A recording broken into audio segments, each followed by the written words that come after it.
أعوذ بالله من الشيطان الرجيم. بسم الله الرحمن الرحيم.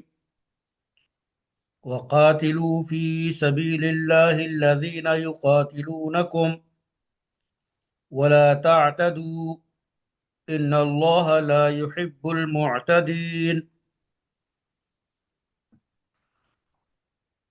اور راہ خدا میں ان سے جنگ کرو جو تم سے جنگ کرتے ہیں،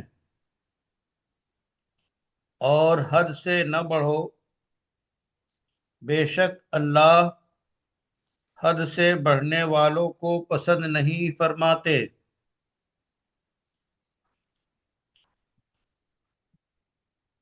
تفسیر کی کتابوں کے جائزے سے پتہ چلتا ہے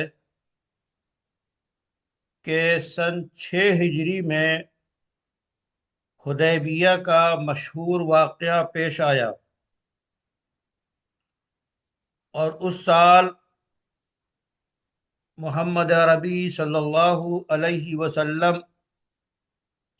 مدینہ منورہ سے عمرے کے ارادے سے مکہ مکرمہ روانہ ہوئے۔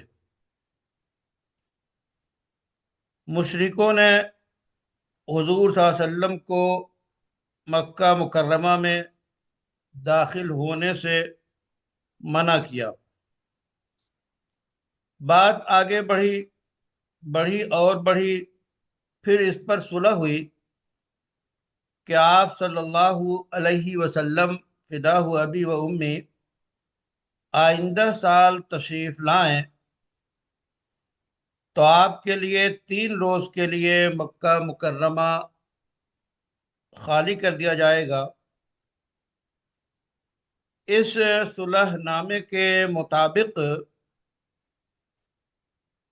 سن 7 ہجری میں حضور صلی اللہ علیہ وسلم اس عمرے کی قضاء کے لیے تشریف لائے، اور آپ کے ساتھ 1400 صحابہ موجود تھے۔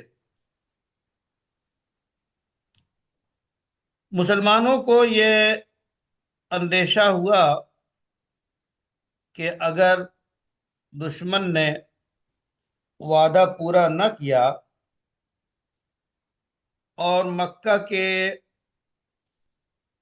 حرم میں حرمت والے مہینے ذی قعدہ میں اگر انہوں نے جنگ کی، تو ایسے صورتحال سے نمٹنے کے لیے مسلمان تو احرام کی حالت میں ہوں گے، اور احرام کی حالت میں جنگ کرنا ایک بڑا مشکل کام، چونکہ جاہلی دور سے یہ بات ذہن نشیں تھی اور ابتدائے اسلام تک کہ حرم میں جنگ جائز نہیں، نہ حرمت والے مہینے میں جنگ جائز۔ لہذا مسلمانوں کو تردد ہوا کہ کیا ایسے وقت میں جنگ کی اجازت مل سکتی ہے، یعنی اگر کافروں کی طرف سے بدعہدی ہوئی، عہد شکنی ہوئی اور ہم پہ حملہ ہوا، تو احرام کی حالت میں ہم اور حرمت کے مہینے میں کیا ان سے ہم مقابلہ کر سکتے ہیں؟ کیا صورت ہوگی؟ تو اس آیت کریمہ میں ایک درجے میں اجازت دی گئی، یعنی اجازت کے معنی یہ ہے کہ جو دشمن تم سے لڑیں، یعنی احرام کی حالت میں یا محترم اور مقدس مہینوں میں جو لوگ جنگ کی ابتدا کریں، تو تم ان سے دین کی حمایت اور اعزاز کے لیے جوابی طور پہ لڑو۔ اور یہ ظاہر ہے کہ حکم ابتدائے اسلام میں تھا، پھر اس کے بعد یہ حکم منسوخ ہوا، اور وہ اس طرح کے دشمن کافروں سے قتال کرنا واجب ہوا۔ خواہ ان کی طرف سے ابتدا ہو یا نہ ہو۔ تو یہ معنی ہے اس آیت کے کہ ان سے لڑو جو تم سے لڑنے کا ارادہ رکھتے ہیں۔ تو یہ بات سارے کافروں میں ہے، سارے کافر جو ہے ایک معنی کر لڑنے کا ارادہ رکھتے ہیں اور دین کی مخالفت کرتے ہیں، اسلام اور مسلمانوں کے دشمن ہیں، خواہ انہوں نے کسی وجہ سے ظاہری طور پہ جنگ کی ہو یا نہ ہو، لیکن وہ طاق میں رہتے ہیں کہ موقع پاتے ہی چوکنے والے نہیں۔ تو اس آیت کے یہ معنی ہو سکتے ہیں کہ جو دشمن کافر میدان جنگ میں تمہارے مقابلے میں آئیں، وہ تم سے لڑنے کی قدرت اور اہلیت رکھتے ہوں تو ان سے لڑو، ان سے مقابلہ کرو۔ ظاہر ہے کہ اس صورت میں جو کمزور ہوں، جو بوڑھے ہوں، جو بچے ہوں، جو دیوانے ہوں، جو اپاہج ہوں، اندھے ہوں، بیمار ہوں، عورتیں ہوں، جو جنگ کرنے کی قدرت نہیں رکھتے اور وہ جنگ میں شریک بھی نہ ہو اور نہ جنگ کرنے والوں کی کسی قسم کی مدد کر رہے ہوں، تو ان لوگوں کو انیس میں داخل نہیں ہے کہ انہیں قتل کرنا جائز نہیں۔ تو خلاصہ کلام یہ نکلا کہ جنگ انہی لوگوں سے ہے جو جنگ لڑنے کی صلاحیت رکھتے ہوں۔ یہ بچوں، بوڑھوں اور جتنے جو ہے افراد کا شمار کرایا گیا، ان سے جنگ اور ان کو قتل اور ان کو مارنا صحیح نہیں ہے، الا یہ کہ یہ جنگ میں کسی اعتبار سے شریک ہو کر اپنے لوگوں کا ساتھ دے رہے ہوں اور اہل اسلام کو نقصان پہنچانے کی کوشش کر رہے ہوں تو وہ بات الگ ہے، لیکن اگر ان کی طرف سے تعرض نہیں ہے تو ایسے لوگوں کو قتل نہیں کیا جائے گا۔ یہ اسلام کی واضح تعلیم موجود ہے۔ ظاہر ہے کہ موجودہ دھرتی غزہ اور فلسطین پہ جو کچھ بدترین دشمنان اسلام کی طرف سے ہو رہا ہے کہ بچوں اور عورتوں اور کمزوروں اور اسپتالوں اور اسکولوں اور رفاہی مقامات کو جو ہے بموں سے اڑایا جا رہا ہے، اب ظاہر ہے کہ نظام قتال اور نظام جنگ کی یہ سب خلاف ورزیاں ہیں۔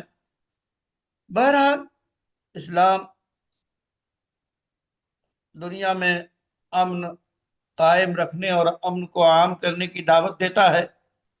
اسلام ایسی ہدایات دیتا ہے کہ انسانی نسل، انسانی وجود، انسانی عقل، انسانی مال و دولت، انسانی آبرو کی حفاظت ہو اور ہر شخص کو آزادی سے رہنے کا موقع حاصل ہو۔ یہ حقوق بنیادی اسلام ہر انسان کو اور ہر شہری کو فراہم کرتا ہے۔ ان کی خلاف ورزیاں انسانی حقوق کی خلاف ورزیاں کہلاتی ہیں اور دفاعی نظام کے تحت ان کو روکنا، پابندی لگانا اور قوت کے مطابق کوشاں رہنا ضروری ہے۔ تو اسلام اس کے باوجود جنگ کے میدان میں بھی انسان ہو تو تعلیم دیتا ہے ولا تعتدو،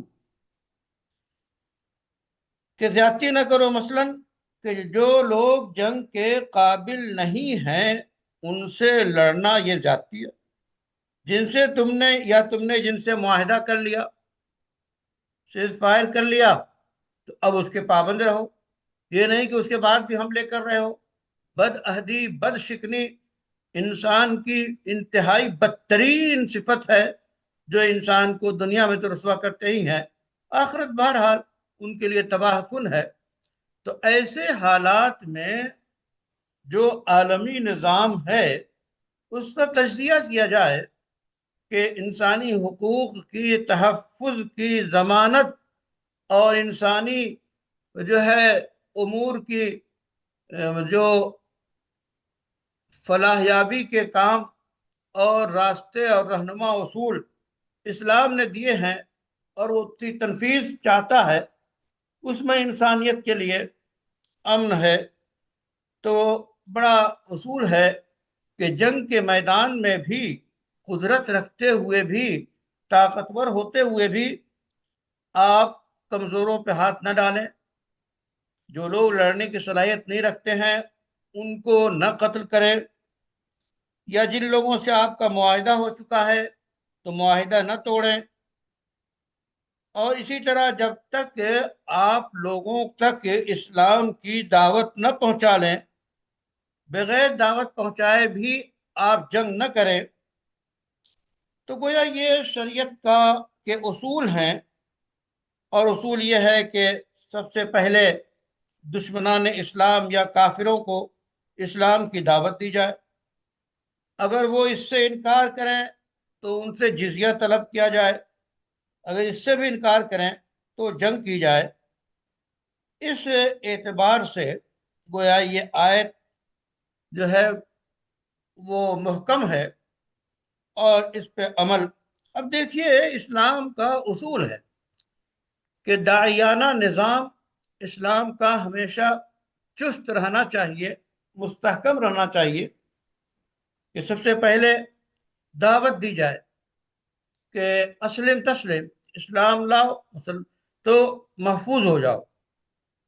اگر لوگ اسلام نہیں لاتے ہیں تو پھر ان سے کہا جائے گا کہ اسلامی جو ہے قلمرو میں داخل ہونے کے لیے بالادستی قبول کر لو، اور خاص جزیہ جو ٹیکس کی جیسی چیز ہے اور زمانے اور احوال کے حساب سے وہ متعین کی جاتی ہے، تو وہ جزیہ دینا قبول کر لو۔ یعنی نظام اسلام کو قبول کرنا ہوگا اور تابع دار بن کے حکومت اسلام کا تابع دار ہو کر رہنا پڑے گا اور جزیہ دینا پڑے گا۔ اگر اس سے بھی انکار کر دے تو پھر جنگ اور قتال۔ یہ اسلام کے اصول ہیں۔ اب اس اصول کے تحت اگر آپ تجزیہ کریں تو یہ نظام کہاں ہے عملی طور پہ، یہ آپ خود جانتے ہیں۔ لیکن اس کے باوجود جب سے اسلام کے شعبوں کی تقسیم ہوئی اور خاص طور پہ اسلامی نظام اس معنی کر باقی نہیں رہا کہ تمام اس کے شعبوں کو سرگرم کیا جا سکے اور اس کے مطابق عمل ہو سکے، تو جو مختلف شعبے تقسیم ہوئے، مثلا دین کی تعلیم، تو دین کی تعلیم کا ایک مستقل میدان ہے، آزادانہ طور پہ لوگ اس میں اپنی خدمات پیش کرتے ہیں اور دین کی تعلیم کا انتظام کرتے ہیں۔ اسی طرح دعوتی نظام، کہ وہ دعوت کہ لوگوں تک اپنے عمل سے اور کردار سے اور اپنے قول اور قرار سے لوگوں تک اسلام کا تعارف کرایا جائے اور اسلام سے واقف کرایا جائے۔ وہ قوت وہ اسی وقت ہے جب کہ اسلامی نظام ہو کہ دعوت دینے کے بعد پھر جزیہ کی بات کی جائے۔ ظاہر ہے کہ اب کون اس پوزیشن میں ہے کہ وہ اس طرح کی بات اس وقت کر سکے کہ اسلام کی دعوت دے اور لوگ نہ قبول کرے تو اس پہ جزیہ۔ اس کے لیے جو اقتدار اور جو حیات حاکمہ اور نظام حکومت چاہیے وہ حاصل نہیں اس درجے کا۔ مسلم ممالک ہیں، اسلامی ممالک کہنا مسئلہ ہے۔ تو بہرحال جو کچھ بچا کھچا جس انداز میں اسلام اور اسلام سے کے مختلف شعبوں میں لوگ سرگرم ہیں اور اللہ کے کلمے کی بلندی کے لیے اپنے اپنے طور پہ کوشاں ہیں، اللہ ان کی کوششوں میں برکت دے اور ان کی قربانیوں کو قبول کرے اور ایسے مواقع فراہم کرے جس سے لیظہر علی الدین کل اور غلبہ امن و اسلام ہو، اس کے لیے کاوشیں کرنا خاص نظام کے تحت ہر دور میں ضروری ہے۔ تو یہ گویا خلاصہ ہے اس آیت کریمہ کا جو تلاوت کی گئی کہ وَقَاتِلُوا فِي سَبِيلِ اللَّهِ الَّذِينَ يُقَاتِلُونَكُمْ وَلَا تَعْتَدُوا إِنَّ اللَّهَ لَا يُحِبُّ الْمُعْتَدِينَ۔ ملا جیون علیہ الرحمہ اس آیت کریمہ کے تحت رقم تراز ہیں کہ دیکھیے قتال اور جہاد کے مسائل کے بارے میں ڈھیر ساری آیات قرآن کریم میں موجود ہیں۔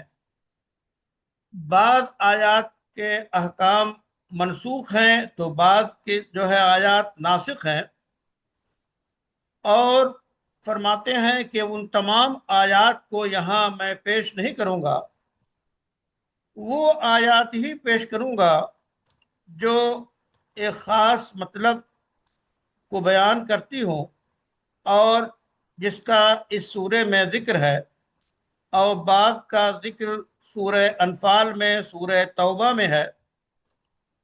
تو سب سے پہلے اس سورے میں جن آیات قتال کا تذکرہ ہے ان کا ذکر فرماتے ہیں، تو کہتے ہیں کہ دیکھیے روایت ہے کہ جب مشرکوں نے رسول اللہ صلی اللہ علیہ وسلم کو مکہ میں داخلے سے عمرے کی نیت سے آتے وقت حدیبیہ کے سال روک دیا، اور اس کے بعد پھر اس پہ صلح ہوئی کہ آئندہ سال آپ تشریف لائے تو آپ کے لیے مکہ 3 روز حاضر رہے گا۔